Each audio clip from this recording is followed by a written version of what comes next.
کیا اللہ کے علاوہ کسی اور سے مدد مانگنا شرک ہے؟ اپنا قیمتی وقت دے کر پوری ویڈیو ضرور دیکھیے گا، تبھی بات آپ کو صحیح سے سمجھ میں آئے گی، ورنہ نہیں۔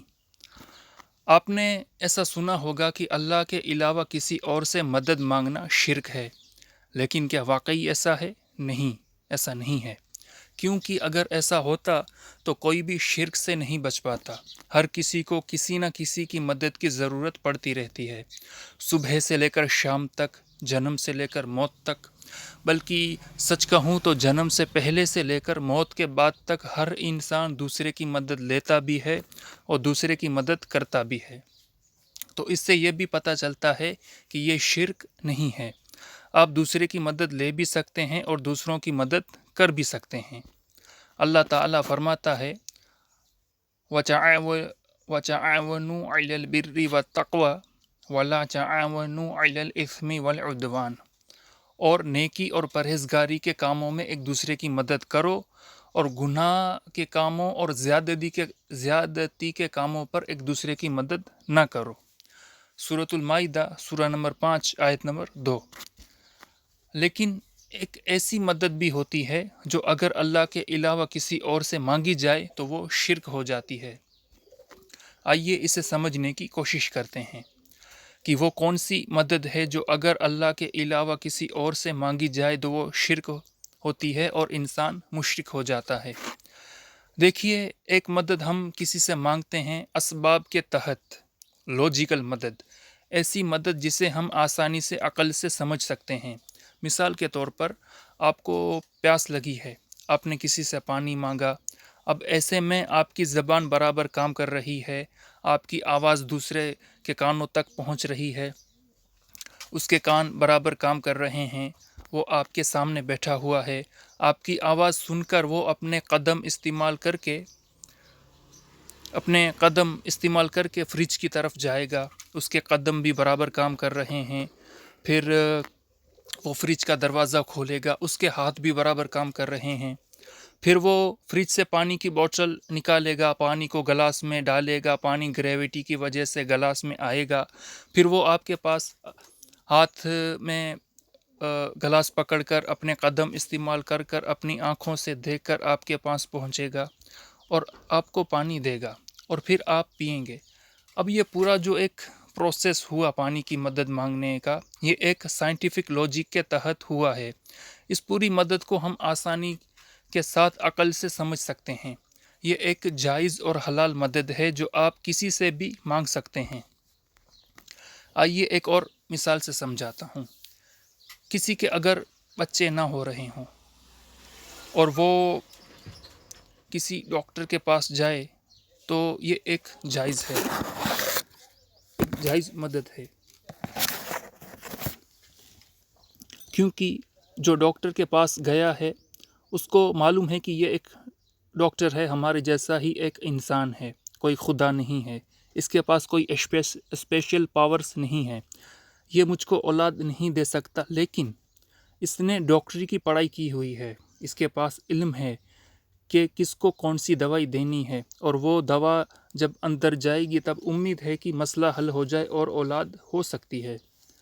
لیکن اگر کسی کی کوئی اولاد نہ ہو اور وہ اولاد مانگنے کسی درگاہ پر جائے یا کسی باپو یا عامل کے پاس جائے تو یہ شرک ہو جائے گا، کیونکہ وہ ما فوق الاسباب مدد مانگنے گیا ہے، اللاجیکل مدد مانگنے گیا ہے، ایسی مدد مانگنے گیا ہے جو عقل سے اوپر ہے۔ اس طرح سے مدد صرف اللہ ہی کر سکتا ہے، اور اس طرح سے اولاد صرف اور صرف اللہ ہی دے سکتا ہے۔ کسی اور سے اس طرح سے اولاد مانگنا یہ شرک ہے۔ اس مثال سے آپ آسانی سے سمجھ سکتے ہیں کہ کون سی مدد جائز ہے اور کون سی مدد دعا ہے۔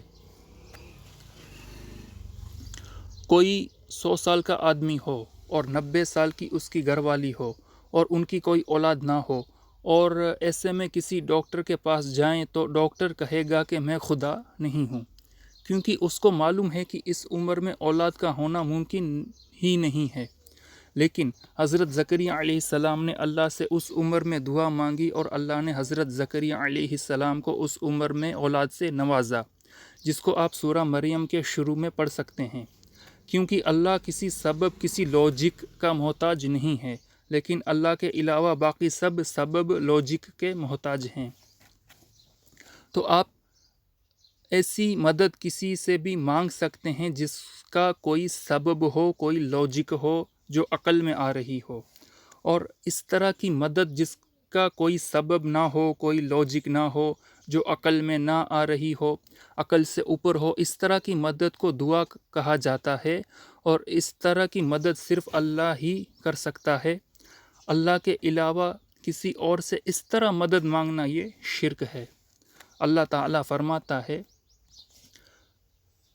ایاک نعبد و ایاک نستعین، سورۃ الفاتحہ آیت نمبر 4۔ ہم تیری ہی عبادت کرتے ہیں اور تجھ سے ہی مدد مانگتے ہیں، بلکہ اصل میں ترجمہ یہ ہوگا کہ ہم تیری ہی عبادت کرتے ہیں اور تجھ سے ہی دعا مانگتے ہیں۔ ہر عقل والا ان باتوں کو آسانی سے سمجھ سکتا ہے۔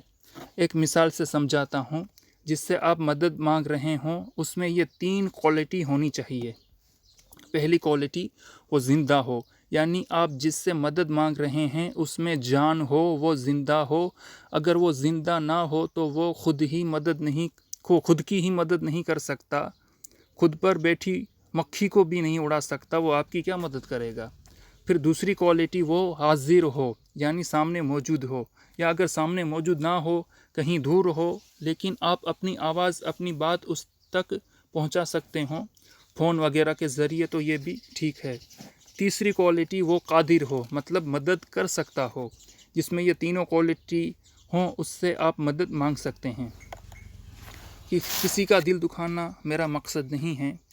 ہمیں اللہ کے ہر ولی سے اللہ کے ولی کی عزت کرنی چاہیے، لیکن دعا ہمیں صرف اللہ سے ہی کرنی چاہیے۔